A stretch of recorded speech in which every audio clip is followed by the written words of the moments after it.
いい感じに分離しています。プリミティアプレイ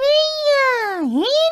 す。今回は多段式ロケットを作ってみようと思います。うまく空中で分離して効率よく宇宙に突入してみようと思うので、うまくできたらチャンネル登録してもらえると嬉しいです。それでは作っていきましょう。まずはロケットエンジンのパワーを確認しておきます。ロケットエンジン一つだとどれくらいの重さまで持ち上げられるんでしょうか。とりあえず燃料とエンジンとバッテリーで 57.55 キロ、私が50キロなので合計 107.55 キロを試してみると、なるほど、私がジャンプしないと上昇しませんね。まだ重すぎるみたいです。ここからギリギリ浮かぶようになるまで調整していきましょう。結局燃料33キロ、エンジン18キロ、バッテリー 1.25 キロ、私が50キロで合計 102.25 キロにしてみると、ギリギリ浮かんでくれました。多分私を含めてだいたい100キロくらいがロケットエンジン一つでまともに浮かせられる限界みたいですね。なのでそれ以上の燃料となると複数のロケットエンジンが必要になるわけです。そこで8つのロケットエンジンを組み合わせたものにありったけの燃料をつけて上昇してみましょう。すると、すごい上昇速度です。そのまま勢いよく飛び続けて燃料がなくなった後、私が宇宙に到達しました。分離式にしなくてもパワーで解決することもできるんですね。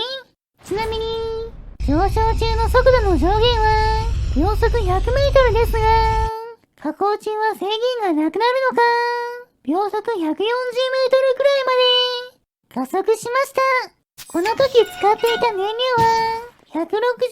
キロなので、もっと少ない燃料で宇宙に行けるように多段式ロケットを作りましょう。4つのロケットエンジンをベアリングを間に挟んで取り付けたら、その間に燃料を入れて4つまとめて固定します。その後ベアリングのガーリンの接着を外して、その上にさらに2つのロケットエンジンを取り付けましょう。その上にも燃料をつけることで、最初はすべてのエンジンを噴射させながら2段階に分離してくれるはずです。固定した状態で試してみると、下の燃料を使い切った後、よし、分離してくれました。早速私が乗ってみましょう。設定を間違えてカメラを固定していますが、途中で分離していい感じに上昇していきました。そしてカメラは地上にいるにもかかわらず、辺りが宇宙に包まれて私が大気圏を突破しました。このゲームでは宇宙の方から迎えに来るんですね。今度はカメラを追いかけるようにしてもう一度宇宙に行ってみましょう。4つのエンジンを切り離して残り2つのエンジンで高速で上昇していきます。しっかり宇宙に着きましたね。ちなみにこの時の燃料の重さは全部で 71.7 キロだったので、さっきの164キロよりかなり軽量化しています。でもまだちょっと分離の仕方が物足りないので、もっと分離しまくるように改良していきましょう。エンジンを一つずつ分離するためにこんな感じで薄い草を挟んで燃料を取り付けることで、燃料が燃え尽きた時エンジンが離れるようにしました。でも草だと強度不足で壊れるので、それなりに軽くて草よりも強度が高い焼いたスライムに変更します。そうすると、これなら大丈夫そうですね。そしてロケットエンジンに通電させるための古代の合金はスライムにベアリングをつけてその先に取り付けることでロケットエンジンに接着しなくても通電す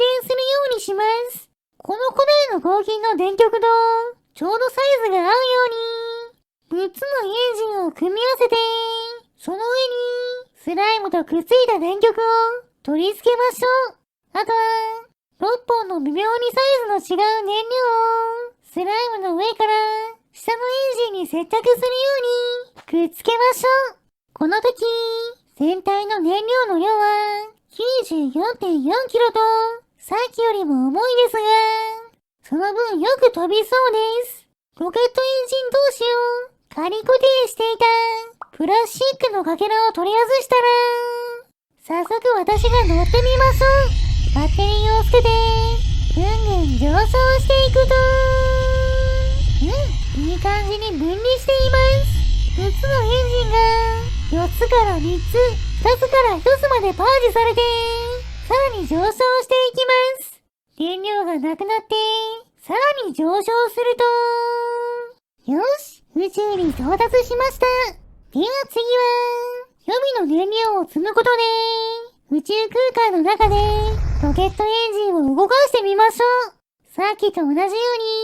スムーズに上昇して、宇宙空間に入った後は、予備の燃料をロケットエンジンに装着して、噴射してみましょう。宇宙空間でも、しっかり噴射できますね。そこで、上から下に進むよ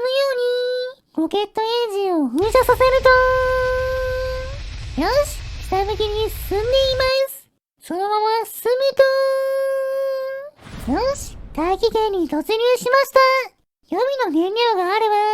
地上に戻ることができるんですね。今度は、宇宙空間にバッテリーとタングステン、火薬と鉄の刃を持ち込んで、発射できるか試してみましょう。バッテリー5本をつなげて、そこにタングステンをつけると、よし、発射することができました。宇宙空間でも、火薬に点火できるんですね。続いて、爆発の反動を使って、地上に帰還してみましょう。でも、勢いよく上昇していると、帰還するのは難しいので、宇宙空間を上昇中に、セーブ&ロードすることで、勢いをリセットしてゼロにしました。この状態で、火薬を爆発させると、よし、反動を使って、下向きに進んでいます。そして、さらに燃料に引火して、下向きに加速しています。そのまま順調に下降して、大気圏に突入することができました。ちなみに私の視点だと、こんな感じです。火薬で加速してますね。そして、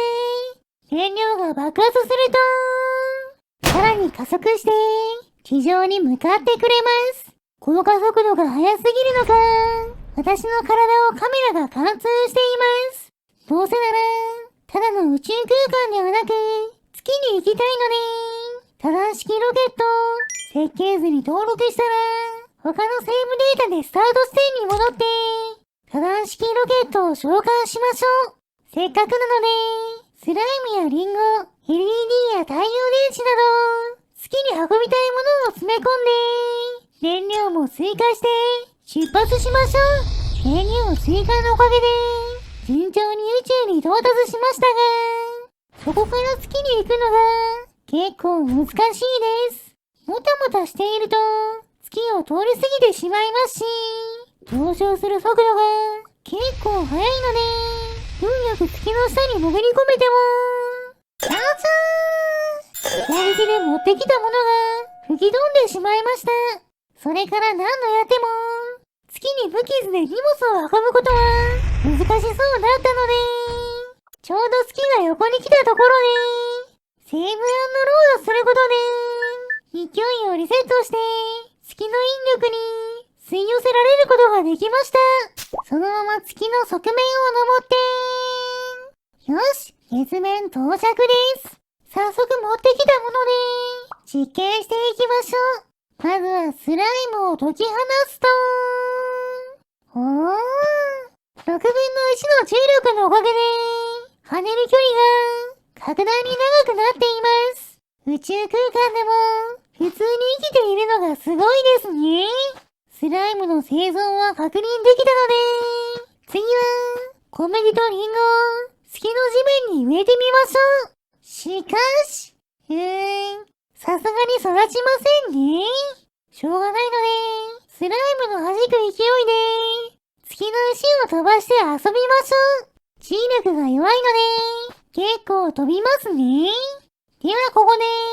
持ってきたヤギスライムの肉片を、モノリスっぽい謎の物体に近づける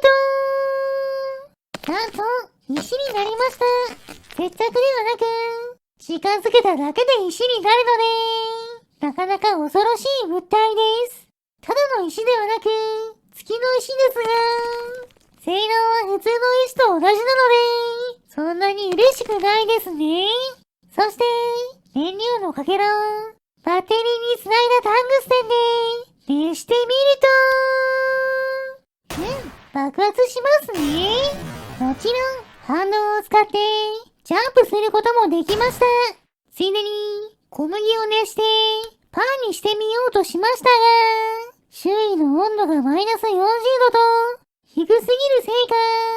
パンになる150度まで温めることは難しそうです。しょうがないので、もっと温めやすそうな小さなスライムのかけらをタングステンで熱していきましょう。温度が上昇してますね。そして、よし、ヤギスライムにすることができました。宇宙で食べるヤギスライムは格別ですね。今度は石を飛ばして月の周回軌道に乗せてみましょう。ロケットエンジンで飛ばすと、さすがに勢いがありすぎて、どこかに行ってしまいました。ロケットエンジン自体を飛ばしても、やはり変な動きで、どこかに行ってしまいます。しょうがないので、うまく角度を調整して、ちょうどいい強さで、斜め下に石を投げる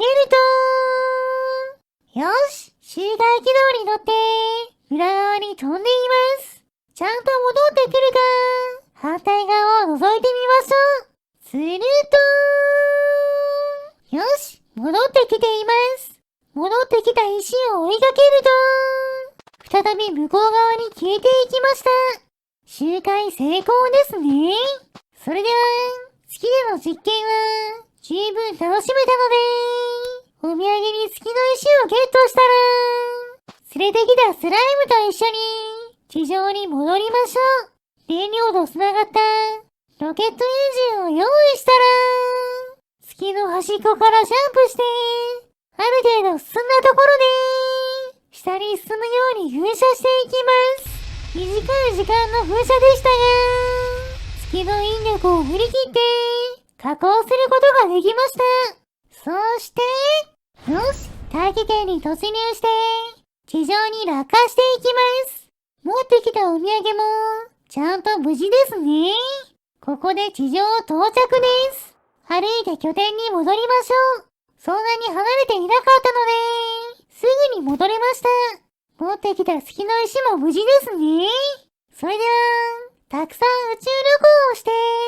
お腹も減ってきたので、一緒に宇宙に行ってくれた、こちらのスライムを燃やしてしまいましょう。燃えるものを集めてきて、火をつけます。いい感じに燃えていますね。